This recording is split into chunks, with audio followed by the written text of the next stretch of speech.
Hello there guys, and welcome back to Minecraft. So, I've been getting some requests lately to put the world up for download, and although I've spoken about it before and said that, because my world is fairly large as far as file size, it's pretty difficult to find a provider that can actually host it, because there's usually, one file can't be over such and such size limit. But I found that if I compress it to like 7-zip format, I can fit it on MediaFire, so it's going up, and you guys can download it. There's none of that, if I get to 100 likes, I'll put this video up for download. No, none of that. You can download the world and check it out for yourself, if that interests you. Anyways, with that in mind, I thought that what I would do this episode, this is just sort of a special episode, I guess, is just give a tour of my world for people that want to download it, either people that haven't been watching me for a long time so they don't necessarily know where everything is and what everything is, or people who just happen to stumble across this video maybe. Basically just sort of a why would you want to download this world kind of thing, I guess. Excuse my voice, it's a little bit hoarse today because, well, yesterday I saw Rush and there was a lot of yelling and singing along, and yeah, the voice is a little bit dead. But anyways, let's go ahead and get started. So first of all, this over here is just something that 12 Sakamoto 12 built when he was hanging out at my world a few episodes ago. Not really much over there. I think he's got a branch mine going, but don't worry about that. I'm going to be referring to this map here, which I usually keep on my inventory, so you'll be able to check that out. If you look, we're actually at the very bottom of this right now. It's sort of obscured by my armor bar, but if we go in here, we're right there. And if we compare that to this map, you can see where that is. This building right here is just a lighthouse that I built a while back. I think I did an episode on it. The lamps in the top there, there's a switch in the top floor that will make the lamps pulse on and off. It's kind of neat. It's nothing really special. I don't feel like I need to show it, but if you want to check that out, go ahead. This is also where my original spawn was way back in episode 1. It's right about there. Also, there's a beacon on the top because, as we all know, the wither is incredibly easy. I have so many beacons, I don't know what to do with them. Oh, hello. Okay. Down here, this was the original shelter that got me through my first night. It's pretty pathetic if you look at it now, but yeah. For nostalgia's sake, I suppose. Now, if we go, let me get this. If we go off towards more the center of this forest area, you'll see there's an entrance to my slime farm. I've shown that in the past, but I'm not going to bother going in there because it's really just, it's a bunch of chunks, 3 or 4 chunks actually, that I just dug out, and it spawns slimes, so yeah, whoop-de-doo. But it also does connect back to my main house, so if you look for it, it's basically just right in the center of this forest area. It's got torches on it, but it goes underground, so it's a little hard to see. Anyways, this thing right here is the Wither Farm, I guess. The Wither Arena, I don't know what you want to call it. Showed this a few episodes ago as well. It's basically just stone bricks encased in water, and this is where I fight the Wither when I do that. I also have the beacon set up with a complete set of iron blocks in order to give me buffs, which I will show in a second. Let's get in here, in here. Can I stand in the center? There we go. So you see it's giving me regeneration and resistance, constant effect. That's just so that I don't have to use potions. So I can basically come in here and beat him without using anything except for just equipment, obviously. The reason for the stone bricks and the water is just so that stuff doesn't get blown up, and it's also less likely that stuff will get eaten, as he does eat through blocks. But if he eats through the water, then obviously the bricks don't get affected. And then the walls here are just to prevent me from being knocked into the water, because that's rather obnoxious when you're fighting him. That's right here. You can actually see that little dot on the map there. That's where it is.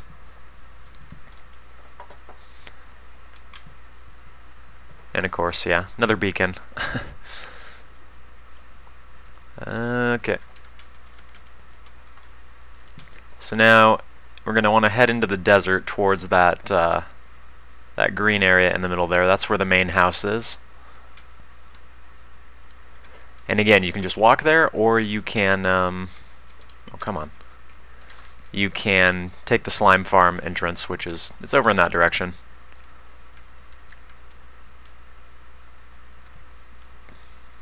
There's some cool terrain in this area. I don't come up here often anymore, but some cool natural lakes and some caves and stuff. I don't know. Whatever. Like I said, don't spend a great deal of time over here anymore. I'm sure the first episode that I put up was just entirely spent in this area. Back when I was stupidly doing like 2-hour episodes, and they were bad, but at any rate. Alright, so we're getting there. Let's re-render the chunks here. If you ever record Minecraft, you know that Fraps and Minecraft don't mix too well. It just makes everything render really slowly, so I recommend using the re-render chunks command, or trick, or whatever you want to call it. It's just hold F3 and then press A. Re-renders all the chunks in the area. We got some pixel art. If you watched my series for a while, you know that I'm very fond of making pixel art. It's all from Touhou Project, which is a series of Japanese games. I don't know a great deal about Touhou Project, actually. I've played some of the fan games and stuff, but not the original games. But I just think they look cool, so yeah. Whatever. That was just where I was testing if colored sheep regained their wool a long time ago. Obviously they do. We will worry about this in a minute, but for now let's head on into village number 1.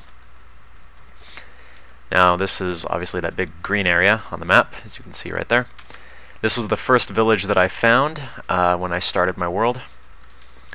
And this is my original house. And if we go in here, well, let's go up top actually.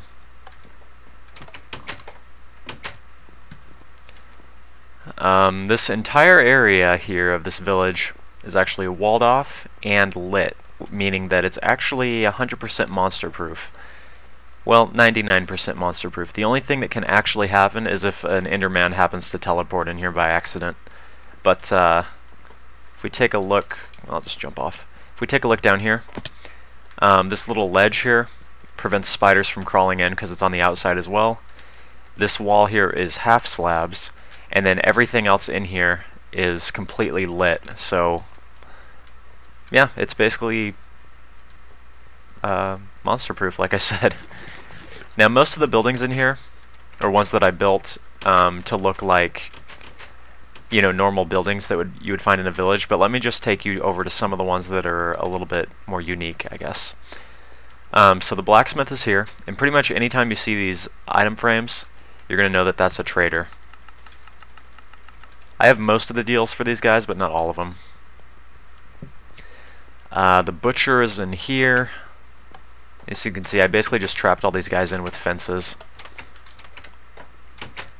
Get out of the ground. This is the storage room over here. It also has just the regular villager in it. And all my storage is here. It's all categorized, so we've got valuable items here. Wood. Equipment, and then there's like prestige items, saddles, TNT, records, etc. And yes, this is all legit. Even this, I've been playing this world for a very long time, as I've said before, since 1.9, so I've just had a very long time to gather these resources. If we come over here, the priest is in here. This is just a tower that I built. It's going to be a library eventually, but for now it just has a beacon on top, so hey. And then this is the bank, which is something that I also spent an episode making. The librarian's in here, and this is also where I keep my emeralds. If you want to enter or exit this village, you can go in through the house. I have a piston gate set up on 2 sides. So we got one here. There's one on this side as well. We'll just run by it briefly.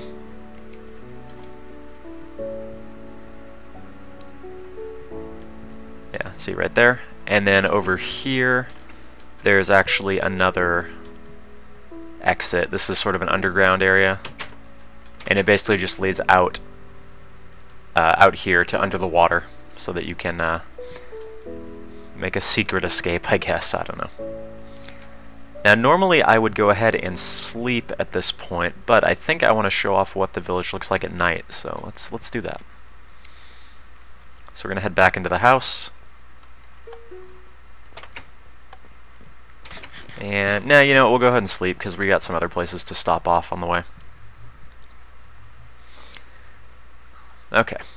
So we're gonna need a minecart. Shoot, I think I actually dropped my minecart just a bit ago, so let me go grab one. Okay, I got it. I think it was what happened was I was like riding along on the minecart and tried to shoot at a skeleton, but ended up hitting the minecart instead. It fell, and I didn't want to bother getting it. So, whatever. Anyways, we come down here. This is the magic room, as I used to call it. We basically got our enchanting, potions, and nether portal. This eventually is going to be made bigger. It's a little bit cramped now, but it was pretty cool for back when I built it. If we go ahead and jump down here, splash, we got a fall break there. This is basically all branch mine. This leads down to another branch mine.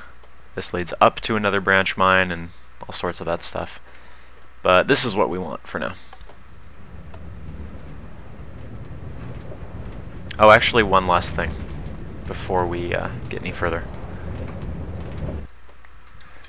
This way over here leads to a cave, and this way over here leads to the slime spawner that I was talking about earlier.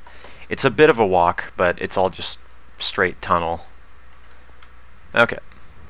Continuing. Continuing, yes, that's apparently a word now.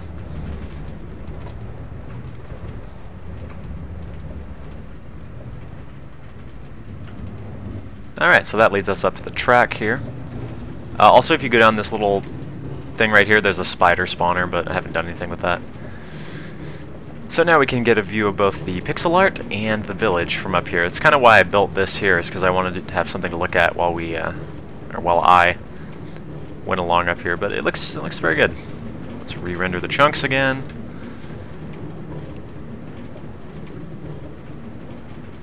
And we'll just watch these as they go by. Check on the map, we should be coming up to village number 2 fairly shortly.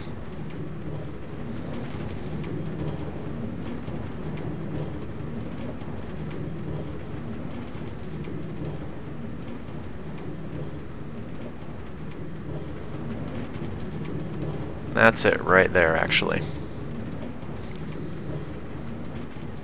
This thing right here is a, it was a sand farm that I actually dug down to make it look like a chunk error. It's kind of cool, and I actually have plans to put something in there too. So maybe we'll do that someday. So this is village number 2. We will go down and just briefly take a look at it. This is sort of terraformed, and it's not finished yet, but it looks alright. I want it to look a little bit more natural, I think, but it's pretty decent for what it is right now. In case you're wondering what we're standing on right now, this is actually a zombie spawner, and it's where I used to XP farm for the most part. It's just one of those where, you know, the spawner, there's a water stream taking the zombies, they swim up here, get pushed down, and then they drop to where they're, you know, a one-shot kill. Pretty simple. Alright, so this is actually what I built last episode. This is a 3x3 piston gate. Pretty neat. It kind of blends in with the mountain in a cool way. I like it. There's not a lot in here yet. This is still very much a work in progress. You can see, unlike in the other village, I still got just random torches placed around in order to light it up, and then I've got you know, a lot of empty areas and such. But the plan is... Get out. The plan is, you know, to eventually fill it in and make it just as full as the other one. And I actually need another fence there. I'll have to keep that in mind. But yeah, that's about it. You'll notice that this village is actually kind of the reverse of the other one. The other one was sandstone walls and natural-looking buildings. This one is natural-looking walls and sandstone buildings. And we got another tower here, with another beacon, of course.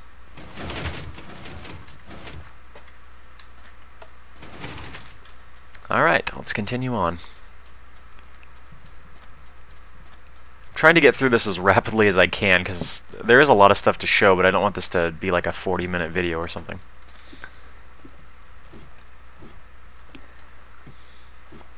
Especially if the majority of that is going to be just traveling between the areas. Although I think I've done a fairly decent job of making sure that, you know, everything's fairly easy to get to just by being connected, you know.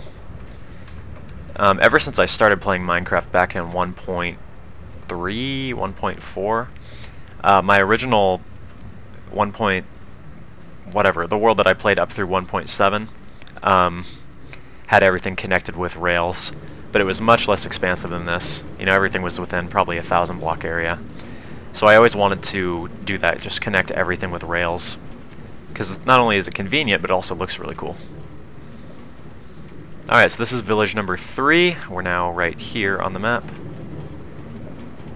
Let's just, again, we'll take a brief look down here.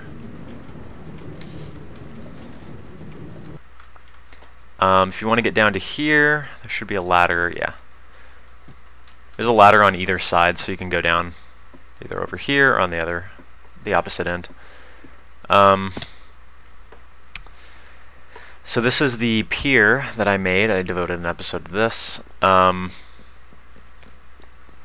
Still haven't gotten around to putting the buildings on here, or like villager booths and stalls and that kind of thing, as well as like a shop here, and then probably something to make it a boat dock, because it currently isn't one. The buildings here, I've gone with sort of like a castle theme, so moss stone on the bottom with cobblestone and stone bricks. Again, not anywhere near finished. We've got lots of empty spaces and lots of random torches. Got another kind of piston gate here. Just goes up like that. I like it though, and I like having the different kinds of gates, you know, in every village. Just give every village a little bit of personality. Same thing with the castle wall looking thing. It's a little bit different than the natural look or the sandstone look, so it's pretty cool. And these are actually stairs that are faced in. So, yeah, there's that. Let's go ahead and head back up.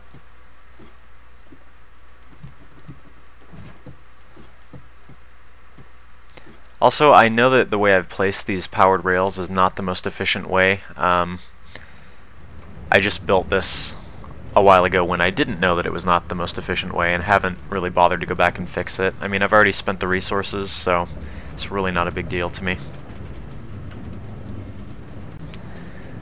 Alright, so continuing on the track in this direction, we should be off the map at this point, yeah. This will take us to the rail station, which is sort of was meant to be a hub, you know, central hub area that leads off to various places, and it does. Although I pretty much just make my base of operations the original house, which is, you know, where the green icon or arrow is. This is the rail station right here. As you can see, more beacons.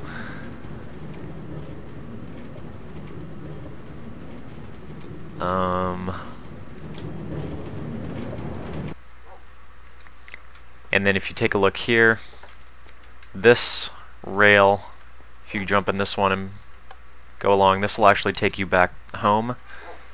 This will take you back to the spawner of zombies. This one I haven't built yet.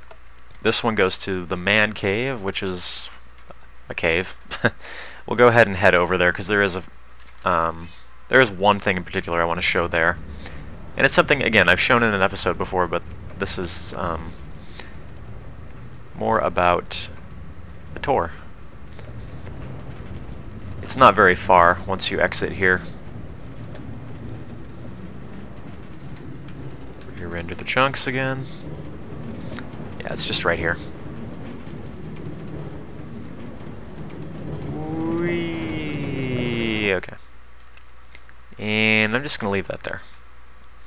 Alright, so it's a little bit confusing making your way through here because I haven't really built it up yet. But there are a couple neat things in here. So this is the central area, and I tried to put signs so that I wouldn't get lost. So we got a skeleton spawner in this direction, and this is something that I rigged up to be an arrow and bone meal farm. So it's not an XP farm, but it will basically it takes the skeletons up again with water, and then it suffocates them or drowns them up there, and their drops fall down here. And then you can put them in here. I'm actually going to take some of these back with me. So there you go. Arrows, on the other hand, I don't need, mostly because of this infinity bow. So there's that, and then perhaps more exciting is the other spawner that I set up in here. This is, again, something I sort of devoted an episode to. So this one's a little bit tricky, but basically if you just go towards the mine shaft and follow the torches, you will wind up where you need to go. So we're going to go across here, take the upper path, and from this point just follow the torches.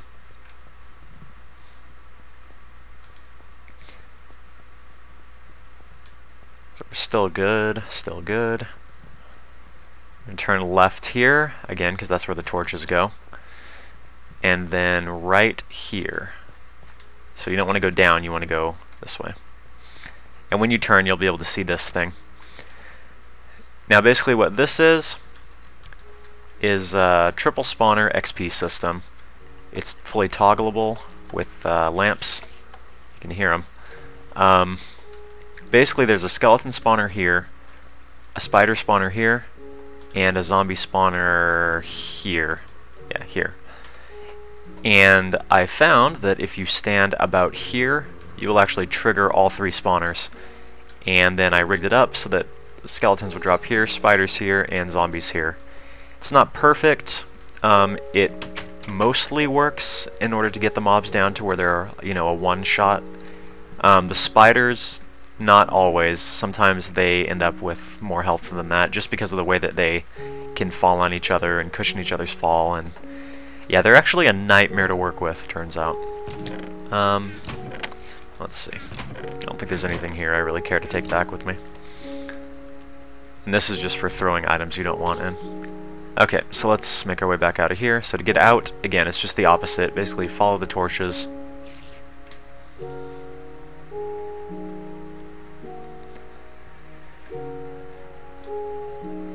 And if you're still seeing torches, then you're probably going the right way. This looks familiar, right? And we're going to go up. Good, and then you'll see that the exit is this way.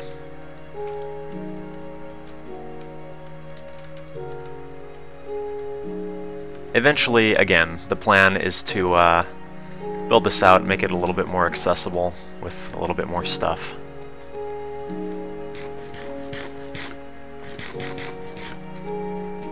Okay, let's go back to the rail station.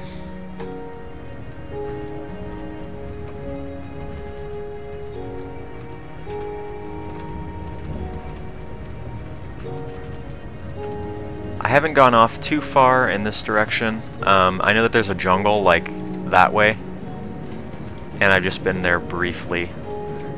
But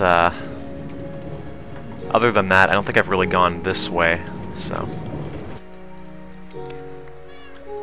just really quick, if we go down here, this is where the animals are, and there's another piston door here, which I think I devoted an episode to again a while ago. I think this was actually the first piston door that I built on my own, like without using a tutorial or anything. So that was kind of cool. It was back when I was worse with redstone than I am now, and I'm still not great. So this goes to the sheep factory, and we'll show that off. And then after that, I think we only have one more location, so We're almost done. One thing I didn't mention actually is that this thing is also pretty much 100% monster proof. You know, it's lit well enough that nothing can spawn up here, and the only areas that the spiders could possibly climb up are these, which is highly unlikely that they're going to manage to do that. Of course, the pillars that are supporting this are just completely for looks. They don't actually serve any purpose. Although, what I might do eventually is go down and put ladders on them just so that you can make your way back up, you know, if you happen to fall down. So the path branches off here, and we're going to go down this one first and then make our way back. The other area, the Citadel, as I call it, is pretty close. We'll just avoid looking at the Enderman, I think. And we should be coming back onto the map pretty quick here, because the sheep factory is actually on this map. As you can see, there's a pretty good sized evergreen forest here. Oh, and there we are coming up on the factory.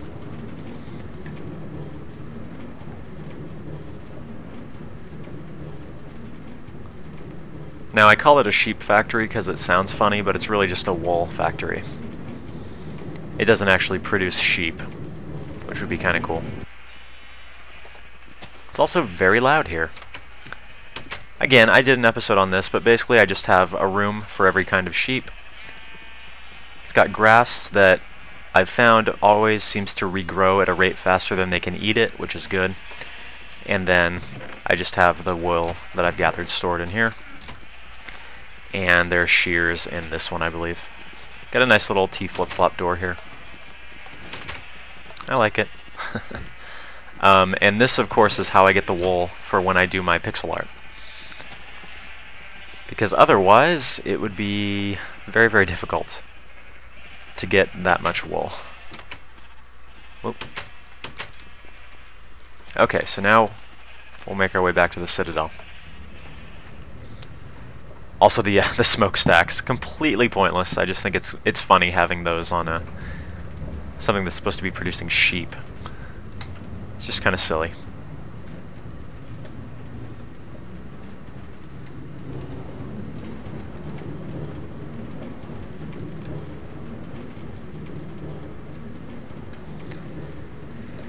Okay, so the last place we're going, as I said, I call it the Citadel. It's pretty much, I guess you could call it the prototype for those villages that I built, you know, with the wall around them and completely lit inside. This is something I built quite a while ago, and it was an idea that I always kind of, crap. Well, that just happened. That normally doesn't happen, actually. Well, let's just stack blocks up, and I'll come back and fix this later. There's no torch there, right?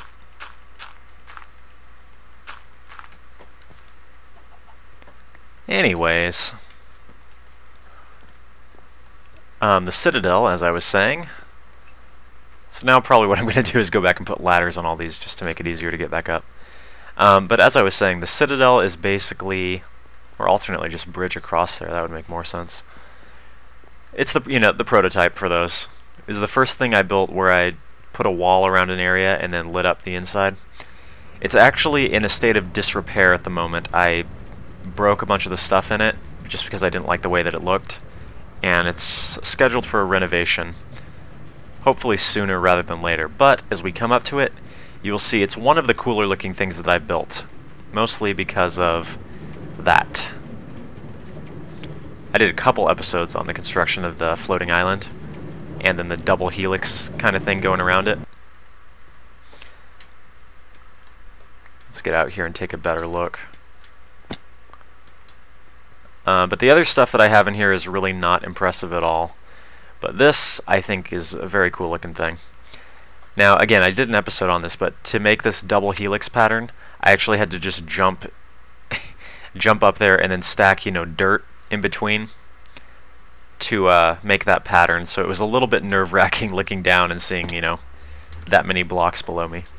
So these two quadrants are empty right now because I just didn't like what was there. This we'll get back to.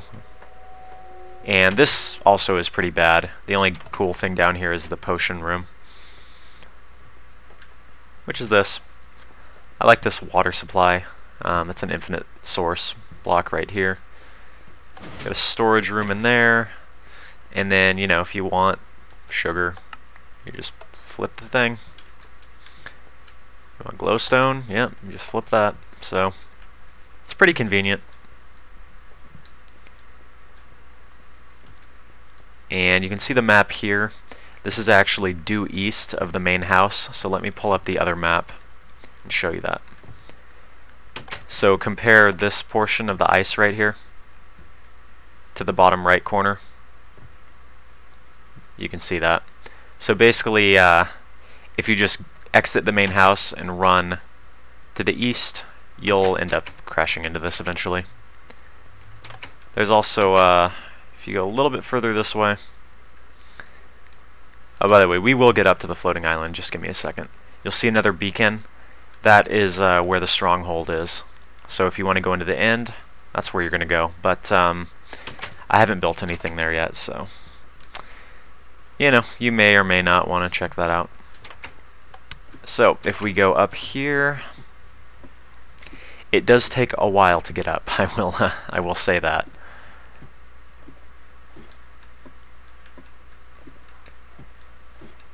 Okay.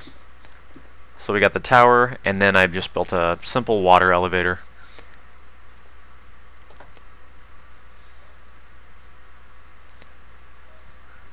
Like I said, takes a while to get up, but the view is pretty nice. And just the whole structure itself, I think, looks really, really cool.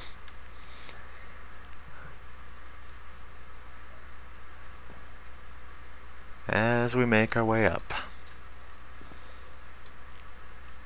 What the?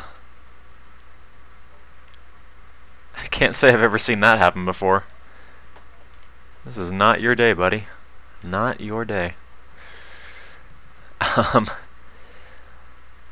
Anyways, the look of this whole thing, I really like the way the bottom turned out, where I just kind of put, you know, cobblestone and mossy stone and glowstone and stuff. It makes it look very old, and it reminds me very much of like a Vex map or something, which is why I actually dedicated this structure to Vex and built myself a victory monument on the top. Once again, completely pointless, but hey, that's the entire point of Minecraft, right? Completely pointless, yet awesome. There used to be stuff up here, but again, I broke it all because I didn't like the way it looked. And I still got some materials up here that I was planning to build with, but we'll see. Anyways, let's go ahead and take a look down here. You can see we're pretty high above the clouds, and yeah, we're pretty far up right now. Looks fairly impressive at night as well, but I'm not going to wait around for that to happen. This glass up here, I built because it was snowing on here, and it was a little bit irritating, so that's why that's there. It's actually at the very top level, so snow can't fall on it. Anyways, to get down, we're just going to grab an ender pearl out of the chest here.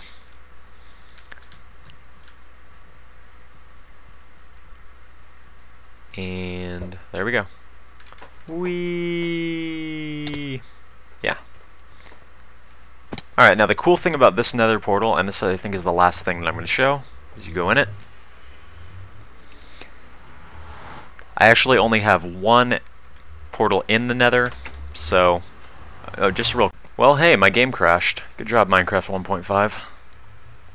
1.4.5, sorry.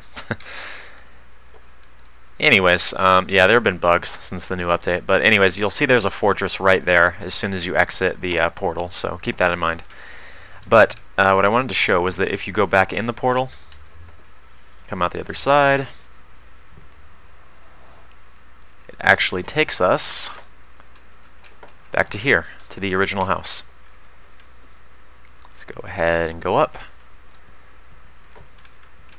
And yep, we're back here. So it's a little bit of a fast travel kind of thing. Very easy way to get back from there to here, which again is where I have most of my resources and sort of what I use as the central location for the map. So that's about it, I think. I don't think there's too much else going on here. You know, if you just happen to stumble across this video and you liked what you saw, I would love to have you guys along for the ride, I guess, in the future. I'm always working on stuff, and this map is always a work in progress. The plan is, of course, to update the download for the world as well, so that you guys can... what's going on there? So that you guys can download updated versions later on, and that sort of thing. So for the people that have been watching me for a while and been requesting the download, here you go. I hope you enjoy. And for anyone else, well, I hope you enjoy too, if you feel like checking it out. Anyways, that's going to be about it for this special-ish episode. I hope you guys enjoyed, and I will hopefully see you sometime in the future. So, until then, thank you for watching, and I will see you guys.